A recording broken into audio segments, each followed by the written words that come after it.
Install Android 10 on OnePlus 5T via LineageOS 17.1.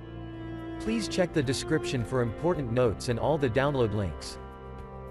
First, download ROM and GApps packages, then transfer the downloaded files to the phone storage. Link is in the description below. Step 2. Boot your device into TWRP recovery. Once in TWRP, click on Wipe, Advanced Wipe, and select the check boxes, as shown in the image, excluding internal storage. Step 4. Swipe the button to wipe the device. Step 5. Go back to the recovery main screen, and tap on the Install button. Step 6. Navigate to the storage, and select the ROM zip file. Step 7. Finally, swipe the button on the screen, to install ROM file.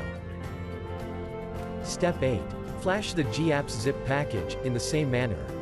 Step 9. After GApps flashing completes, select Wipe Cache and dalvik from bottom left side of screen, and swipe to wipe. Step 10. When the flashing process is complete, hit Reboot System. That's it, you have successfully installed the ROM on your device.